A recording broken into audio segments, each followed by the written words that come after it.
ನಮಸ್ಕಾರ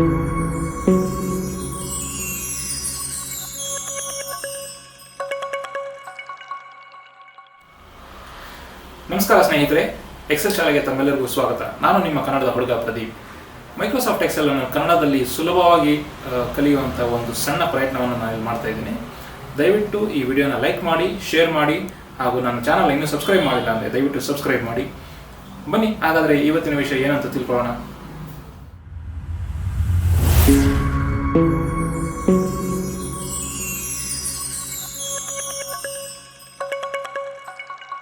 ನಮಸ್ಕಾರ ಸ್ನೇಹಿತರೆ, ಇವತ್ತಿನ ವಿಡಿಯೋದಲ್ಲಿ ನಾನು ನಿಮಗೆ ತಿಳಿಸ್ಕೊಡ್ತಾ ಇರುವಂತಹ ವಿಷಯ ಪೈವಟ್ ಟೇಬಲ್ಸ್.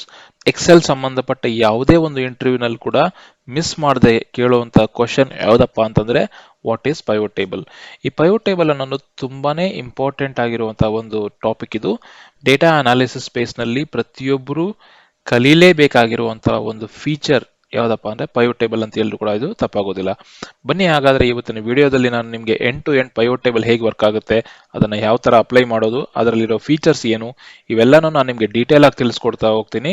ದಯವಿಟ್ಟು ಈ ವಿಡಿಯೋನ ಮೊದಲಿನಿಂದ ಎಂಡ್ ವರ್ಗೂ ಮಿಸ್ ಮಾಡ್ದಿರಾ ನೋಡಿ. ಯಾಕಂದ್ರೆ ಮಧ್ಯದಲ್ಲಿ ಯಾವ್ದಾದ್ರು ಒಂದು ಟಾಪಿಕ್ ಸಬ್ಜೆಕ್ಟ್ ಮಿಸ್ ಆಯ್ತು ಅಂತಂದ್ರೆ ನಿಮಗೆ ಪೈವಟ್ ಟೇಬಲ್ ಅಲ್ಲಿ ನೀವು ಸ್ಟ್ರಗಲ್ ಆಗ್ಬೇಕಾಗುತ್ತೆ. ನೋಡಿ, ಮೊದಲಿಗೆ ಇಲ್ಲಿ ನಮ್ಮ ಹತ್ರ ಒಂದು ಡೇಟಾ ಇದೆ.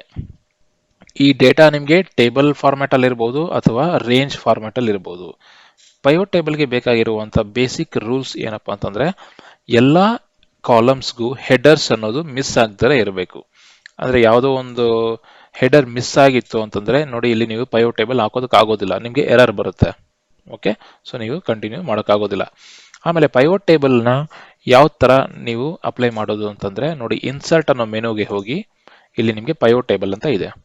ಓಕೆನಾ, ಕ್ಲಿಕ್ ಮಾಡಿ ಫ್ರಮ್ ಟೇಬಲ್ ಆರ್ ರೇಂಜ್ ಅಂತ ನೀವು ಕ್ಲಿಕ್ ಮಾಡಿದಾಗ ಎಕ್ಸೆಲ್ ಆಟೋಮೆಟಿಕ್ ಆಗಿ ಎಷ್ಟು ಡೇಟಾ ಇದೆ ಅಷ್ಟು ಡೇಟಾನ ನಿಮ್ಗೆ ಇಲ್ಲಿ ಸೆಲೆಕ್ಟ್ ಮಾಡಿ ಇಲ್ಲಿ ರೇಂಜ್ ಅಲ್ಲಿ ಕೊಡುತ್ತೆ. ಓಕೆನಾ, ಇದರಲ್ಲಿ ಮತ್ತೆ ನಿಮ್ಗೆ ಎರಡು ಆಪ್ಷನ್ ಇದೆ. ಒಂದು ನ್ಯೂ ಶೀಟ್ ನಲ್ಲಿ ಪೈವಟ್ ಟೇಬಲ್ ಹಾಕ್ಬೇಕಾ, ಇಲ್ಲ ಎಕ್ಸಿಸ್ಟಿಂಗ್ ವರ್ಕ್ ಶೀಟ್ ನಲ್ಲೇ ನೀವು ಪೈವಟ್ ಟೇಬಲ್ ನ ಡಿಸ್ಪ್ಲೇ ಮಾಡ್ಬೇಕಾ ಅಂತ. ಈಗ ನಾವು ಮೊದಲಿಗೆ ನ್ಯೂ ಶೀಟ್ ಅಲ್ಲೇ ನಾವು ತಗೊಳ್ಳೋಣ. ನಾನು ಕ್ಲಿಕ್ ಮಾಡ್ತೀನಿ ಓಕೆ ಅಂತ. ನೋಡಿ, ಹೊಸ ಒಂದು ಎಕ್ಸೆಲ್ ಶೀಟ್ ಒಂದು ಕ್ರಿಯೇಟ್ ಆಗುತ್ತೆ. ಅದರಲ್ಲಿ ನಿಮಗೆ ಪೈವಟ್ ಟೇಬಲ್ ಅನ್ನೋದು ಇಲ್ಲಿ ಬರುತ್ತೆ. ಈ ಪೈವಟ್ ಟೇಬಲ್ ನಲ್ಲಿ ನಿಮಗೆ ಪೈವಟ್ ಟೇಬಲ್ ಫೀಲ್ಡ್ಸ್ ಅನ್ನೋ ಒಂದು ಸೆಕ್ಷನ್ ಬರುತ್ತೆ. ಈ ಸೆಕ್ಷನ್ ಅಂದ್ರೆ ನಿಮ್ಗೆ ಮೊದಲಿಗೆ ಫೀಲ್ಡ್ಸ್ ಇರುತ್ತೆ. ಅಂದ್ರೆ ಟೇಬಲ್ ನಲ್ಲಿ ಯಾವ ಕಾಲಮ್ ಇದೆಯೋ ಅವೆಲ್ಲದನ್ನು ನೀವು ಫೀಲ್ಡ್ಸ್ ಅಂತ ಕರಿತೀವಿ. ಈ ಎರಡನೇ ಸೆಕ್ಷನ್ ಏನಪ್ಪಾ ಅಂತಂದ್ರೆ ಇದು 4 ಕ್ವಾಡ್ರೆಂಟ್ ಆಗಿ ನಿಮ್ಗೆ ಡಿವೈಡ್ ಆಗಿರುತ್ತೆ. ನೋಡಿ, 4 ಕ್ವಾಡ್ರೆಂಟ್ ಇರುತ್ತೆ. ಇಲ್ಲಿ ಯಾವ್ದಪ್ಪ ಅಂದ್ರೆ 4 ಸೆಕ್ಷನ್ಸ್. ಒಂದು ಫಿಲ್ಟರ್ಸ್, ಎರಡನೇದು ಕಾಲಮ್ಸ್, ಮೂರನೇದು ರೋಸ್, ನಾಲ್ಕನೇದು values. Filters, columns, rose, values ಇದನ್ನ ನಾನು ನಿಮ್ಗೆ ಡೀಟೇಲ್ ಆಗಿ ಎಕ್ಸ್ಪ್ಲೇನ್ ಮಾಡ್ತೀನಿ. ನೋಡಿ, ಯಾವುದೇ ಒಂದು ಟೇಬಲ್ ನ ಕ್ರಿಯೇಟ್ ಮಾಡಬೇಕು ಅಂತಂದ್ರೆ ನಮ್ಮ ಮೈಂಡ್ ಅಲ್ಲಿ ನಮ್ಗೆ ಒಂದು ಮ್ಯಾಪಿಂಗ್ ಇರಬೇಕು. ಅಂದ್ರೆ ಯಾವ ತರ ಅದನ್ನ ಡಿಸೈನ್ ಮಾಡಬೇಕು ಅನ್ನೋ ಒಂದು ಐಡಿಯಾ ಇರಬೇಕು. ನೋಡಿ, ಉದಾಹರಣೆಗೆ ಇಲ್ಲಿ ನಮ್ಗೆ ರೀಜನ್ ಅಂತ ಒಂದು ಕಾಲಮ್ ಇದೆ. ಫಾರ್ ಎಕ್ಸಾಂಪಲ್, ನಮಗೆ ರೀಜನ್ ವೈಸ್ ಎಷ್ಟು ಸೇಲ್ಸ್ ಆಗಿದೆ ಅಂತ ನಾವು ತಿಳ್ಕೋಬೇಕು ಅಂತ ಇಟ್ಕೊಳ್ಳಿ. ಸೊ ಅವಾಗ ಏನಾಗುತ್ತೆ, ರೀಜನ್ಸ್ ನಾವು ರೋಸ್ ನಲ್ಲಿ ಅರೇಂಜ್ ಮಾಡ್ಬೇಕು, ಅಂದ್ರೆ ವರ್ಟಿಕಲ್ ಆಗಿ ಅರೇಂಜ್ ಮಾಡ್ಬೇಕಾಗುತ್ತೆ. ಸೊ ನಾನು ರೀಜನ್ ಏನ್ ಮಾಡ್ತೀನಿ, ರೋಸ್ಗೆ ಡ್ರ್ಯಾಗ್ ಮಾಡ್ತೀನಿ. ನೋಡಿ, ಇಲ್ಲಿ ರೋಸ್ ಅನ್ನೋದು ವರ್ಟಿಕಲ್ ಆಗಿ ಅರೇಂಜ್ ಆಯ್ತು. ಈಗ ಸೇಲ್ಸ್ ಎಷ್ಟಾಗಿದೆ ಅಂತ ತಿಳ್ಕೊಬೇಕಂದ್ರೆ ಸೇಲ್ಸ್ ಅಮೌಂಟ್ ಎಷ್ಟು ಅನ್ನೋದು ತಿಳ್ಕೊಬೇಕಂದ್ರೆ ಇಟ್ಸ್ ಅ ವ್ಯಾಲ್ಯೂ. ನಾನೇನ್ ಮಾಡ್ತೀನಿ, ಸೇಲ್ಸ್ ಅಮೌಂಟ್ ನ ವ್ಯಾಲ್ಯೂಸ್ ಅಲ್ಲಿ ಡ್ರ್ಯಾಗ್ ಮಾಡ್ತೀನಿ. ಈ ಸೇಲ್ಸ್ ಅಮೌಂಟ್ ನ ವ್ಯಾಲ್ಯೂಸ್ ಅಲ್ಲಿ ಡ್ರ್ಯಾಗ್ ಮಾಡಿದಾಗ ಬೈ ಡಿಫಾಲ್ಟ್ ಇದು ನಿಮ್ಗೆ ಸಮ್ ಅಂತ ತಗೋಬಹುದು. ಅಥವಾ ನೀವೇನಾದ್ರೂ ಎಷ್ಟು ಸೇಲ್ಸ್ ಆಗಿದೆ ಅಂದ್ರೆ ಟ್ರಾನ್ಸಾಕ್ಷನ್ಸ್ ಎಷ್ಟಾಗಿದೆ ಅಂತ ನೀವು ತಿಳ್ಕೊಬೇಕು ಅಂತಂದ್ರೆ ಇದನ್ನ ನೀವು ಕೌಂಟ್ ಅಂತ ಕೂಡ ಚೇಂಜ್ ಮಾಡ್ಕೋಬಹುದು. ಹೇಗೆ ಚೇಂಜ್ ಮಾಡೋದು ಅಂತಂದ್ರೆ ನೋಡಿ, ಇಲ್ಲಿ ಡ್ರಾಪ್ ಡೌನ್ ಇದೆಲ್ಲ, ಕ್ಲಿಕ್ ಮಾಡಿ ವ್ಯಾಲ್ಯೂ ಫೀಲ್ಡ್ ಸೆಟ್ಟಿಂಗ್ಸ್ ಹೋಗಿ ನೋಡಿ, ಇಲ್ಲಿ ಸಮ್ ಅಂತ ಕೊಟ್ಟಿದ್ದಾರೆ. ಇದನ್ನ ನೀವು ಬೇಕಾದ್ರೆ ಕೌಂಟ್ ಅಂತ ಬೇಕಾದ್ರೆ ತಗೋಬಹುದು, ಇಲ್ಲ ಆವರೇಜ್ ಸೇಲ್ಸ್ ಅಮೌಂಟ್ ಅಂತ ನಿಮ್ಗೆ ಬೇಕು ಅಂದ್ರೆ ಆವರೇಜ್ ಅಂತ. ನೋಡಿ, ಕೌಂಟ್ ಅಂತ ತಗೊಂಡಾಗ ಏನಾಗ್ತದೆ ನೋಡಿ, 126 ಸೇಲ್ಸ್ ಟ್ರಾನ್ಸಾಕ್ಷನ್ಸ್ ಈಸ್ಟಲ್ ಆಗಿದೆ. ಟೋಟಲ್ ಆಗಿ 500 ಟ್ರಾನ್ಸಾಕ್ಷನ್ಸ್ ಆಗಿದೆ. ಅದೇ ನನಗೆ ಆವರೇಜ್ ಆಫ್ ಸೇಲ್ಸ್ ಅಮೌಂಟ್ ಬೇಕು ಅಂತಂದ್ರೆ ನೋಡಿ, ಮತ್ತೆ ನಾನು ಕ್ಲಿಕ್ ಮಾಡ್ತೀನಿ, ವ್ಯಾಲ್ಯೂ ಫೀಲ್ಡ್ ಸೆಟ್ಟಿಂಗ್ಸ್ ಹೋಗ್ತೀನಿ. ನೋಡಿ, average of sales amount. Okay, click ಮಾಡ್ತೀನಿ. ನೋಡಿ, ಇದನ್ನ ಡೆಸಿಮಲ್ಸ್ ನೀವು ಕಮ್ಮಿ ಮಾಡ್ಕೊಳ್ಳಿ.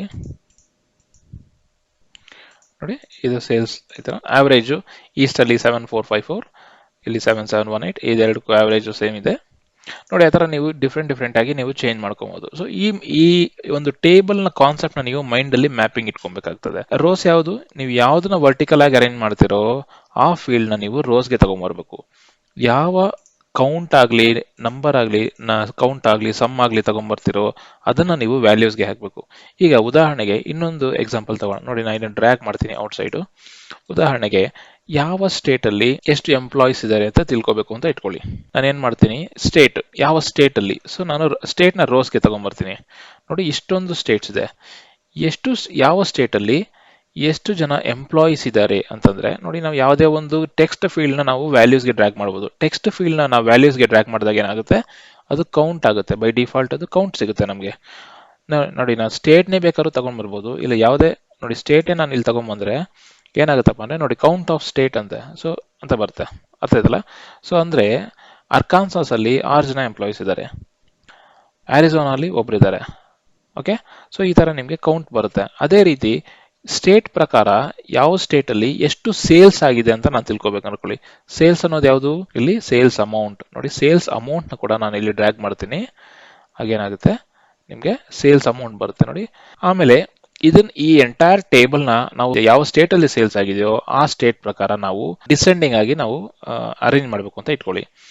ನೋಡಿ ಇಲ್ಲಿ ಯಾವ್ದಾದ್ರು ಒಂದು ಸೆಲ್ ಅಲ್ಲಿ ನೀವು ಕ್ಲಿಕ್ ಮಾಡಿ, ನೋಡಿ ಡೇಟಾ ಹೋಗಿ, ನೋಡಿ ಇಲ್ಲಿ ಸಾರ್ಟ್ ಇದೆಯಲ್ಲ, ಎ ಟು ಝೆಡ್ ಅಂತಂದ್ರೆ smallest to largest, Z to A ಅಂತಂದ್ರೆ ಲಾರ್ಜೆಸ್ಟ್ ಟು ಸ್ಮಾಲೆಸ್ಟ್.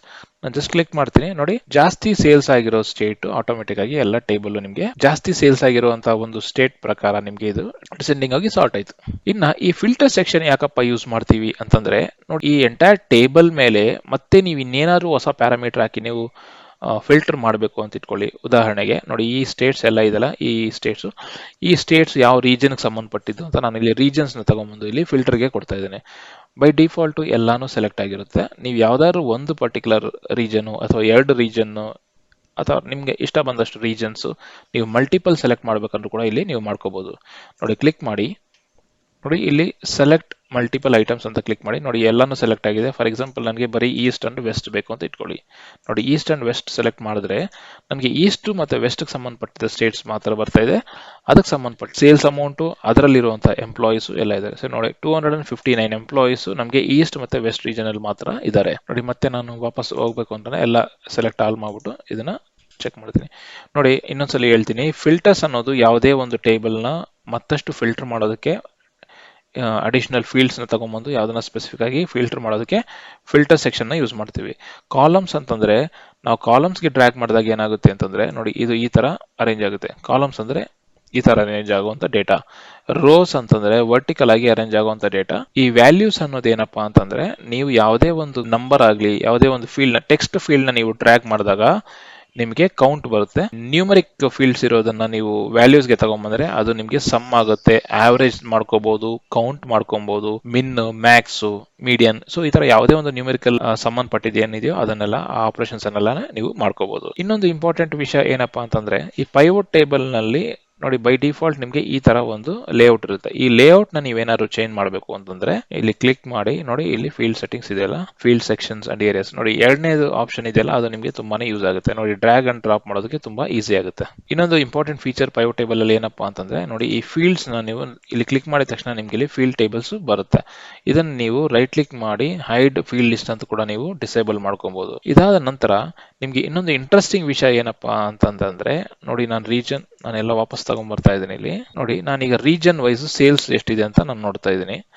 ಆಮೇಲೆ ರೀಜನ್ ವೈಸ್ ಎಂಪ್ಲಾಯೀಸ್ ಎಷ್ಟಿದ್ದಾರೆ ಅಂತ ಕೂಡ ನಾನು ಇಲ್ಲಿ ತಗೊಂಡ್ ಬರ್ತಾ ಇದ್ದೀನಿ.